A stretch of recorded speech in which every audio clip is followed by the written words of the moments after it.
Hey there, it's Odessa Kyleman, and welcome to today's update where I'm going to give you an update on what's going on in the real estate market in Phoenix, Arizona in May of 2023. So a couple things that I'm going to cover in this episode. One, of course, where are prices going? Where is inventory going? Where is demand going? That's kind of all a standard of what you need to know to understand the market. But also in this episode, I want to highlight a little bit about why local versus some of the national information that you're reading about in the news might be a little bit misleading. I want to talk about forward-looking indicators versus backward-looking indicators. So without further delay, let's go ahead and get into the top 10 takeaways from this month's market update.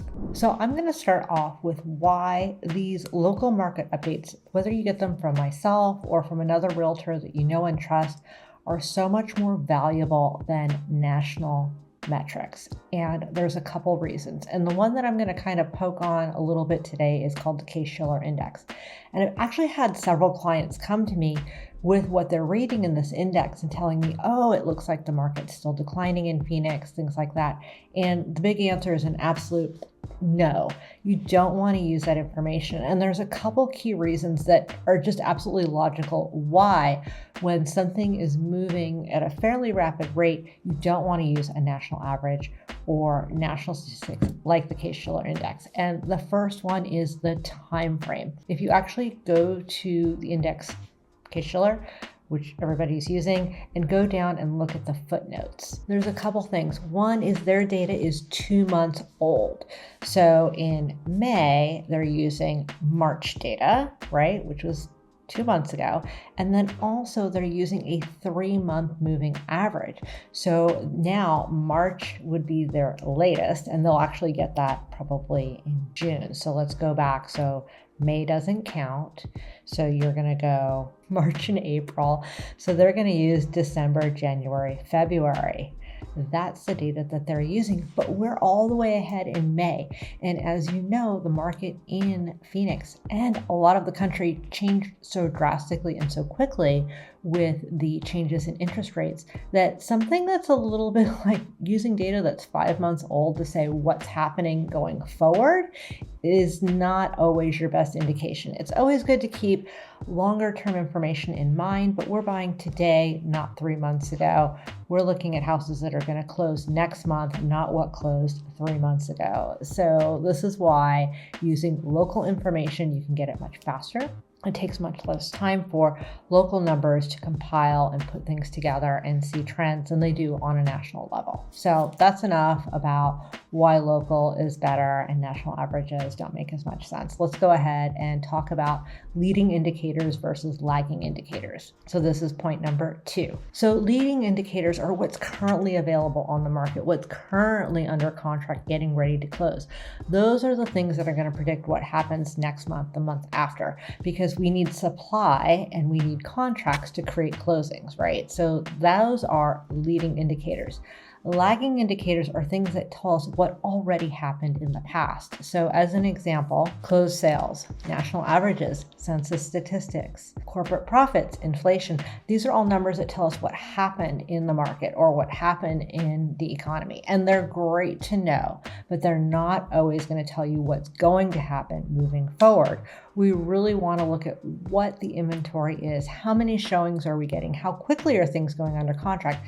That's giving us things that are looking forward and more current. So that's point number 2. So 1, don't use big national averages, and 2, look at forward-looking indicators to tell you where the market is actually going. Okay, so where are we going? If we look at the number of homes on the market in the Arizona Regional MLS, which covers the Phoenix, Scottsdale, Tempe, Glendale, all of those metropolitan areas, our supply is only at 55% of what's normal for this time of year for May.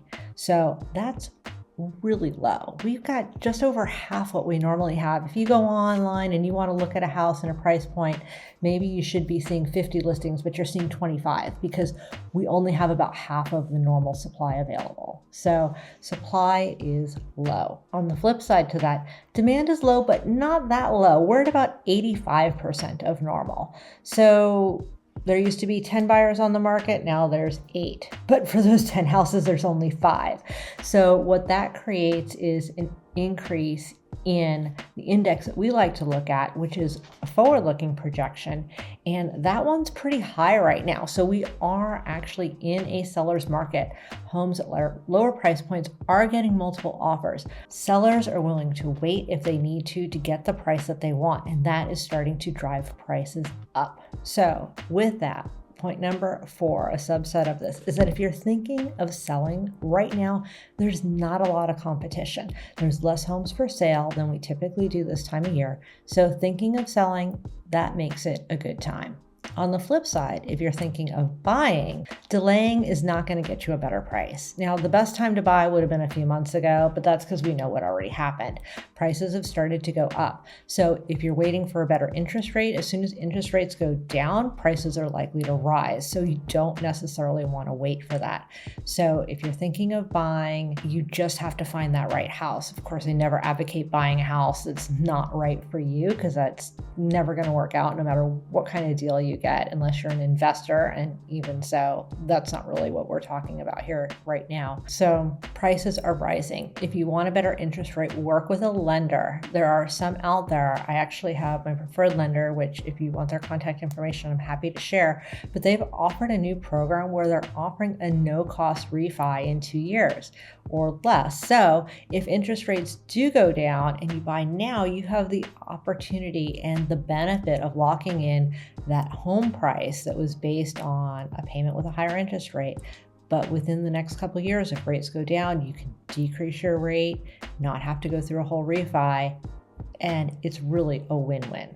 So supply and demand was 0.3, 0.4 is why it's a good time to sell, 0.5 is why it's a good time to buy, and 0.6, really interesting. There are actually more homes under contract in escrow than what we have available for sale. So that's telling us that our days on market is going to go down and prices are going to start to rise. So why are there so many homes in escrow or under contract versus for sale? Well, our total new listing counts are decreasing. So the total available supply in the Arizona Regional MLS is going down every single day because we're selling more than what's coming on the market.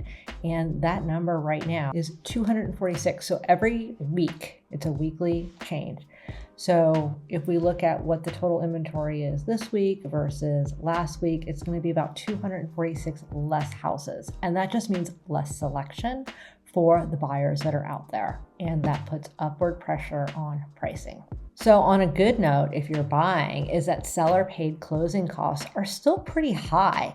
So seller paid contributions could be, maybe they're giving funds in lieu of repairs, maybe they're giving funds for an interest rate buy down, maybe they're just giving a discount to help that buyer with that upfront cost of moving into a home, those closing costs, title, escrow, and loan fees. On average, about 44% of the homes that are closing now do include seller paid concessions, and the amount is still pretty high. We're running around $9,000 in seller paid concessions.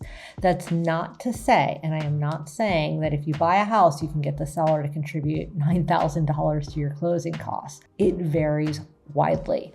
Half the houses out there are doing less than that, half are doing more. It really depends on the house, how it's priced, how desirable it is, how many offers they have, those types of things. So only a trusted real estate advisor is going to be able to tell you what type of concessions, and then it's always a negotiation. Point number 9 is foreclosures. So if you remember back in COVID, we had a foreclosure moratorium and people thought, oh, as soon as that ends, all of a sudden there's going to be all these foreclosures coming on the market. Well, it's been nothing but crickets. There have been no foreclosures to speak of.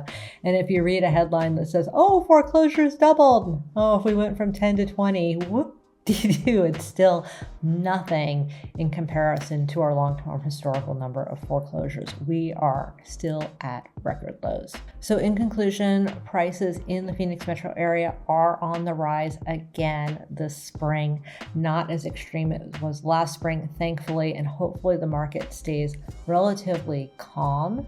So from December to now of May of 2023, the price per square foot on average is up 7.3%.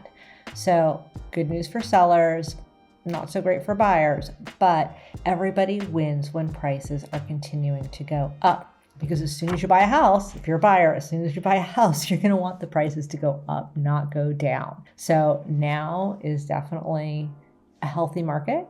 It's a smaller market than normal, with supply and demand both being a little bit lower than normal, but it is healthy, and that's what we want to see. So this is Odessa Kyleman signing off for this episode, this monthly real estate market report for the Phoenix metropolitan area. If you have any questions, if you're interested in information more specific to maybe your city or the price point you're looking at, because it all changes depending on how you filter that data, I would be happy to help. Myself and my team are here. We're real estate experts in the market and ready to help you buy, sell, or invest. Feel free to contact me for any information about the Phoenix, Scottsdale, surrounding cities real estate market. And if you're considering buying or selling in the next year, it's not too soon to reach out to a realtor. We can kind of help get you some information, or at least I do. I'm not afraid of working with somebody that says, oh, I'm not going to buy for a year. Can start getting you information to get you comfortable, to make you understand the process, the market, so that when that perfect house does come up, you're prepared. And that's what we're here for, to make the process as easy as possible for you. So thank you so much for watching. If you found this video valuable, helpful, please do subscribe, like the video, and drop me a note on other content you'd like to see going forward. Have a great day.